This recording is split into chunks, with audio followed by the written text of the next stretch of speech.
ఓ గతంలో ఉన్న స్పీకర్ పోచారం శ్రీనివాసరెడ్డి గాని లేకపోతే మధుసూనాచారి గారి ఏదైతే కోవలో పనిచేసిండో అదే కోవలో ఈరోజు గడ్డం ప్రసాదరావు గారు చేసిండ్రు అనేది నేనైతే భావిస్తున్నా. ఎందుకంటే ఆ, మొత్తానికి ఈ రోజు పార్టీ పరంగా నేను మాట్లాడడం లేదు, వ్యక్తిగతంగా ఒక మానవీయ కోణంతో నేను మాట్లాడుతున్నా. పద్ధతి ప్రకారం ఆలోచిస్తే మటుకు నిజంగా కూడా ఎవరన్నా ఉండని ఫిరాయింపు చట్టం తీసుకొచ్చిందే మా రాజీవ్ గాంధీ గారు. ఇప్పుడు మొత్తానికి ఆపోజిషన్ పార్టీలకు మాట్లాడడానికి అవకాశం ఇచ్చిండ్రు ఈ సబ్జెక్ట్ లో.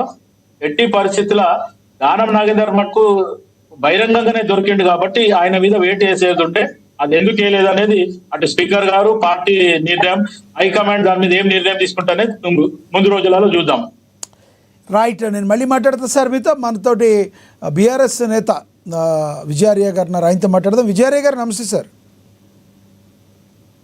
నమస్తే అండి. కడియం శ్రీహరి గారు మాట్లాడుతూ అసలు కేటీఆర్ గారు ఇది ఒక చీకటి రోజు అని మాట్లాడితే అది దెయ్యాలు వేదాలు వల్లించినట్టుగా ఉంది. అసలు మీ కేసీఆర్ గారు ఏం చేశారు, ఎంతమందిని లాక్కున్నారు, ఎంతమంది ముందు కేసీఆర్ గారు ఆ ఫామ్ హౌస్ను వీడి బయటకు వచ్చి ముక్కు నేలకు రాసి సారీ చెప్తే ఆ తర్వాత నేను రాజీనామా చేసి ఉప ఎన్నికకి వెళ్తాను అని కడియం శ్రీహరి గారు అన్నారు. ఏమంటారు మీరు? పార్టీ ఫిరాయింపుల చట్టంలో రాజ్యాంగబద్ధంగా ఒకవేళ ఆయా సభ్యులు మారాలి అని అంటే ఆ పార్టీ మీద కానీ ఎన్నికైనటువంటి ఏ బీఫామ్ మీద ఎన్నికైనటువంటి ఆ పార్టీ ఇష్టం లేకపోతే ఏ విధమైనటువంటి సిస్టాన్ని ద్వారా చేరాలి అనేది స్పష్టంగా చెప్పడం జరిగింది.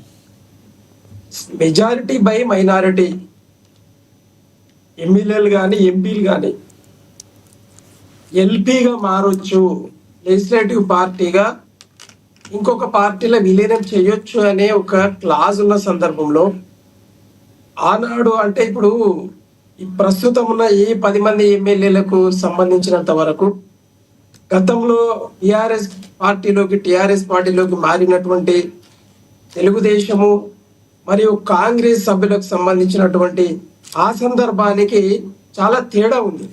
అక్కడ ఆనాడు లెజిస్లేటివ్ పార్టీగా మాత్రమే టిఆర్ఎస్ పార్టీ చేర్చుకోవడం జరిగింది. అంటే రాజ్యాంగ భద్రత అక్కడ కనిపించింది ఎవరికైనా. కానీ ఈరోజు కాంగ్రెస్ లో చేరినటువంటి 10 మంది ఎమ్మెల్యేలు నీతి నియమం తప్పి స్పీకర్ గారి ముందల వాళ్ళు ఇచ్చినటువంటి ఇండివిజువల్ ఎవిడెన్స్ లో మేము పార్టీలో చేరలేదు, మేము బీఆర్ఎస్ పార్టీలోనే ఉన్నామని చెప్పడం జరిగింది. అది పోగా మరి ఎవిడెన్సెస్ మరి తీసుకున్నటువంటి మరి గౌరవ తెలంగాణ శాసనసభ అధ్యక్షులు స్పీకర్ శ్రీ గడ్డం ప్రసాద్ కుమార్ గారు టెక్నికల్ గా కానీ నైతికంగా కానీ మరి విశ్లేషణ చేసి ఆధారాలు అన్ని బీఆర్ఎస్ పార్టీ పెట్టిన తర్వాత కాంగ్రెస్ పార్టీలో ఈ విధంగా చేరారు వాళ్ళు, కాబట్టి వాళ్ళ మీద విజయార్య గారు అంటే సంబంధం ఉన్నా లేకపోయినా ఒకటైతే చెప్పాల్సి వస్తుంది. మీరు మాట్లాడుతున్న దాన్ని బట్టి ఇందాక రామ్మోహన్ గారు మాట్లాడిన దానికి కొనసాగింపే మనందరం మాట్లాడేది, పొగ త్రాగటం ఆరోగ్యానికి హానికరం. ఇది ఎక్కడైనా రాస్తారు. చుట్ట తాగటం ఆరోగ్యానికి హానికరం, బీడీ తాగటం ఆరోగ్యానికి హానికరం, సిగరెట్ తాగటం ఆరోగ్యానికి, ఏదైనా పొగ తాగటం ఆరోగ్యానికి హానికరం.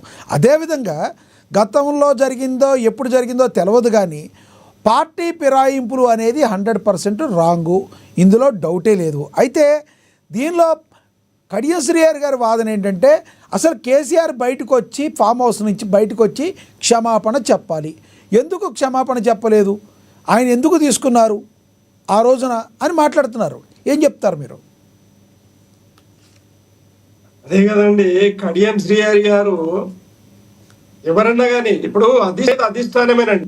భారత రాజ్యాంగాన్ని నడిపేది ఆయా పార్టీల అధ్యక్షులు తప్పిస్తే ఎవరు కాదు.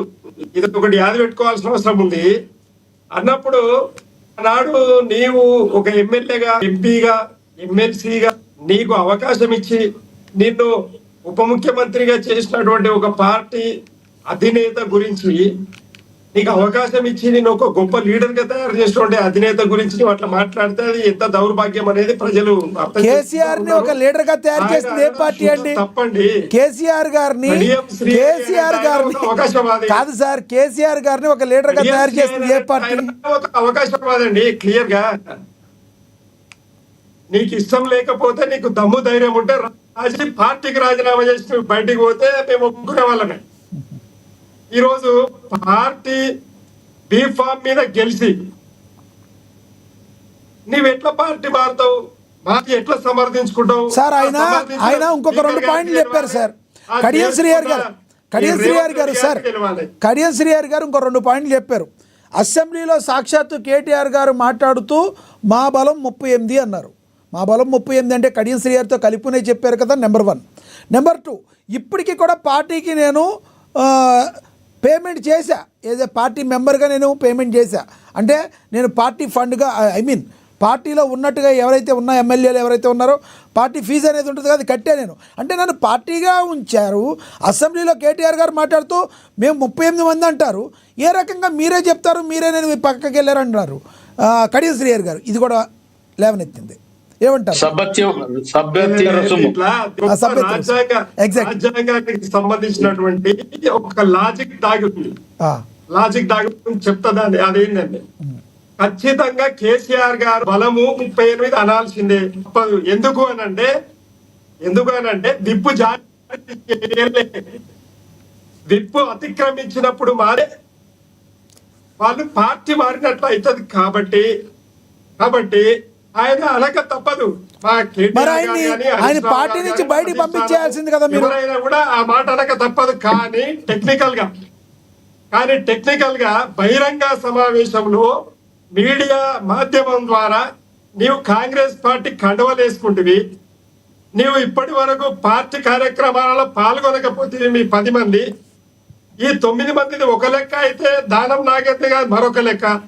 ఆయననేమో ఎమ్మెల్యేగానేమో బీఆర్ఎస్ పార్టీ బీఫామ్ మీద గెలిచే, మళ్ళా ఈరోజు ఎంపీగా కాంగ్రెస్ బీఫామ్ మీద ఆయన పోటీ చేసే. మరి ఇది ఎక్కడ దుర్మార్గం? స్పీకర్ గారు ఆయన ఒక మాట అన్నారు సార్. ఆయన ఒక మాట అన్నారు, అసలు నేను ఎంపీగా గెలిస్తే ఈ పంచాయతీ ఉండపోదని అన్నారు. అంటే అర్థం ఏంటంటారు? అసలు అది రద్దు అయ్యేదండి. అసలు ఆయన ఎన్నికనే చెల్లుబాటు కాదు.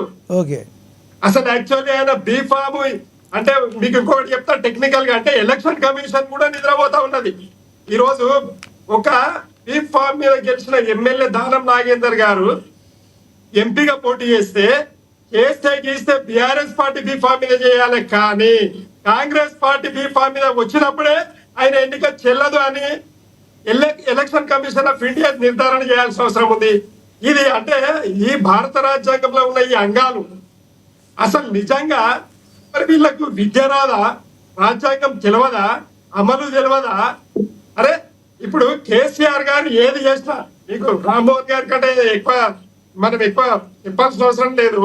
కానీ కేసీఆర్ గారు ఏది చేసినా, రాజకీయం చేసినా పర్ఫెక్ట్ గా చేస్తాడు.